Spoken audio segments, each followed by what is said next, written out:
जय Hind.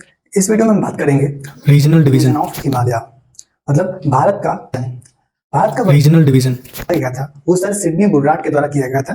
Sir Sydney बुर्राट के द्वारा इसमें पंजाब हिमालय, कुमायूं हिमालय, नेपाल हिमालय और असम हिमालय में इसे डिवाइड किया गया। पंजाब हिमालय को हिमाचल हिमालय भी कहते हैं। ये उत्तर में बह रही, ये नॉर्थ में बह रही इंडस वैली से लेकर, इंडस रिवर से लेकर, सिंधु नदी से लेकर सतलज नदी तक इसका विस्तार है।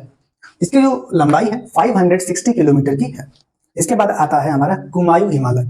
इसकी जो लंबाई है 320 किलोमीटर है, ठीक है।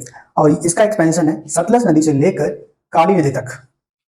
फिर इसके बाद में इधर शुरू होता है नेपाल हिमालय। नेपाल हिमालय काली नदी से लेकर आगे जाता है तीस्ता नदी तक। तीस्ता नदी जो है ब्रह्मपुत्र की ट्रिब्यूटरी है या सहायक नदी है, और जो काली नदी है वो भारत और नेपाल का बॉर्डर बनाते हुए बहती है, जो आगे चलकर शारदा नदी के नाम से भी जानी जाती है। इसी से शारदा नहर निकाली गई, जो उत्तर प्रदेश में सबसे बड़ी नहर है।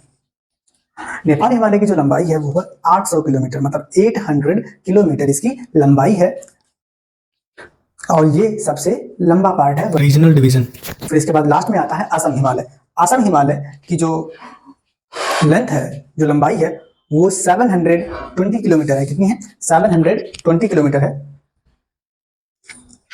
और ये शुरू होता है तीस्ता नदी से लेकर ब्रह्मपुत्र नदी तक।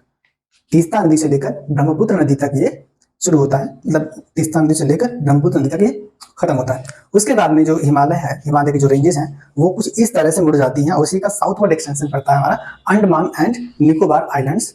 और जब ये मुड़ती है तो उस समय नागा हिल्स, मणिपुर हिल्स और मिजो हिल्स के नाम से जानी जाती है। कंबाइंडली ईस्टर्न हिमालय भी कहते हैं।